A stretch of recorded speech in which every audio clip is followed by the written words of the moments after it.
Hello, my name is Dolores Whitman. I am a senior citizen and I am a proud supporter of the Occupy movement. I would like to read for you today a speech which I gave at the Occupy Defiance event on October 28, 2011. Did you know that the mainstream media are owned by 6 multinational corporations? General Electric, Walt Disney, News Corp, Time Warner, Viacom, and CBS. Their holdings range across TV, radio, publishing, the film industry, and the Internet. Consequently, we, the public, are receiving a picture of the world created by these few mega corporations. And what they do is repeat the same mantra over and over again. The deficit is out of sight. Social Security and Medicare are going broke. Government is the problem. All they have to do is repeat this over and over again, and we begin to believe it. I turned to the Internet years ago to find out what was going on. It started with Alternet.org and Truthout.org, which continue to be my primary sources. From these, I have been led to many others. Since the beginning of this year, I have discovered 2 TV sources that are not owned by any corporation: Free Speech TV and Link TV. These stations are available on DirecTV and Dish Network, as well as on the Internet. They are funded by donations from the viewers. Because they are not under the control of corporate conglomerates, they can tell the whole story. There are many hard-hitting, informative programs available on these networks, including Democracy Now! And the Thom Hartmann program, as well as numerous documentaries. I have also, for many years, been reading books, lots of them, that explain what is going on. As a result of this, I have learned many things, and what I have learned helps me to understand the frustration exemplified by the thousands who are participating in Occupy movements all across this country. The primary piece of information is that the American dream is now a nightmare for 99% of us. Statistics are released from different sources almost every week describing the growing disparity between the super rich and the rest of us. The Congressional Budget Office released a report in either September or October of 2011. It was called Trends in the Distribution of Household Income between 1979 and 2007. This report reveals what we have come to experience over the last 28 years. People in the bottom 20% of real after-tax income saw a growth of 18%. Those in the 60% group above them saw a growth of 40%. Those in the next highest 19% category saw 65%. But the top percent, that top 1%, grew 275%. How did this happen? Many things caused it. We lowered taxes on the wealthy. "A rising tide lifts all boats," said President Reagan. We increased productivity but kept wages stagnant because we undercut the power of unions. We worshipped before the idols free trade and globalization, closing companies and sending jobs overseas. Families could no longer survive on the earnings of one wage earner. Credit cards were mailed to us weekly. After all, consumerism became the lifeblood of our economy. So the corporations which could not give us jobs anymore or pay us decent wages became our debt holders as we pursued the American dream. Meanwhile, our elected representatives owed their allegiance to the money received from their wealthy supporters.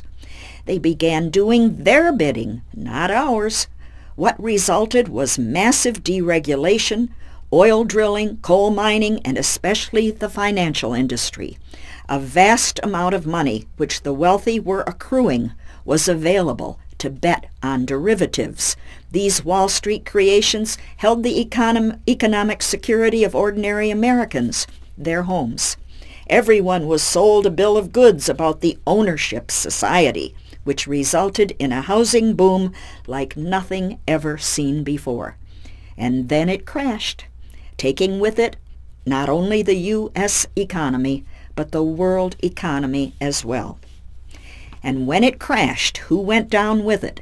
Not the big money that caused it all. No, that big money had to be bailed out by the money of the taxpayer.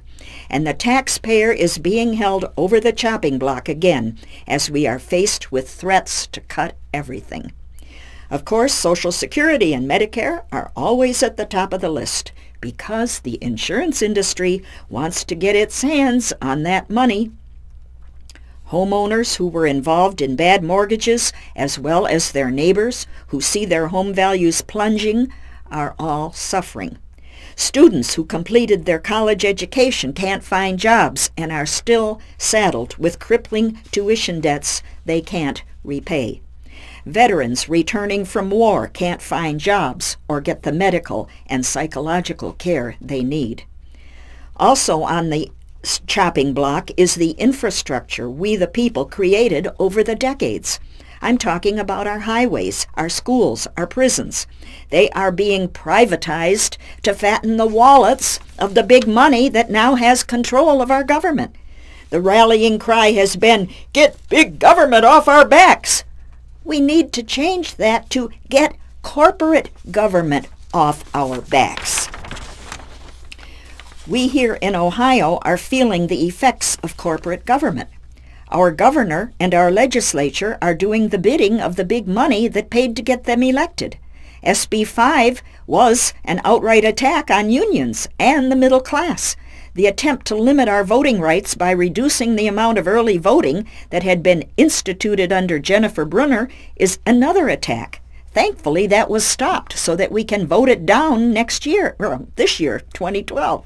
Meanwhile, issue 3 on the ballot is there and did not get repealed, sadly, because our legislature is listening to the insurance company, to the insurance industry once again. It does not want the meager reforms put through in the health care legislation. It doesn't want them to cut into their profits. So we failed to stop ballot issue 3, but I hope we can do something to save health care for Ohio. Meanwhile, with all this happening, what is Congress doing? They can't agree on anything. Just say no seems to be their slogan.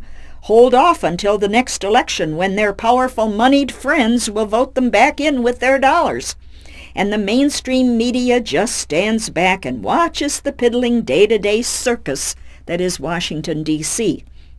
They repeat the he said, she said nonsense, thereby giving it greater credibility. They aren't doing the questioning or the in-depth investigating to get at the truth behind what's going on, because they are owned by the big corporations who now control our government. It is time we wake up and figure it out for ourselves. I have just given a brief, superficial overview of what happened. I urge you to do your own research. Look up alternet.org, ALTERNET.org, and Truth Out, all one word, truthout.org, and Free Speech TV, and Link TV, and Democracy Now!, and Tom Hartman. He spells his name T-H-O-M, Hartman with 2 N's, Hartman, H-A-R-T-M-A-N-N. You will begin to get some other information that unfortunately is nowhere else to be found. I want to end by telling you the 2 most important things we need to do right now. The first is we must pass a constitutional amendment that corporations are not people and that money is not speech. The Supreme Court decision in Citizens United, which gave corporations the status of people who can use their money to influence political discourse, must be overturned. Go to democracyisforpeople.org to learn the details. The second thing we need to do is take back our whole election process.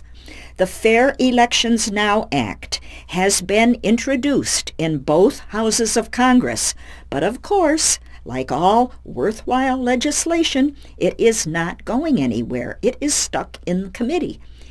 It won't go anywhere until we the people demand it. This is another important step in taking back our election process.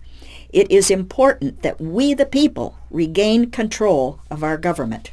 Go to fairelectionsnow.org and become involved. With that, I conclude and tell you how proud I am to be part of a group of people who want to make the changes we need. We must be committed. Our job is to inform ourselves and inform others. As the weather turns colder, we cannot let this movement stop.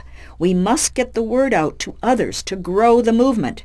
As more and more Americans hear the facts we are all beginning to understand, they will join with us. They will no longer be duped by the mainstream media. We are the people, and our voices must be heard. Thank you for listening.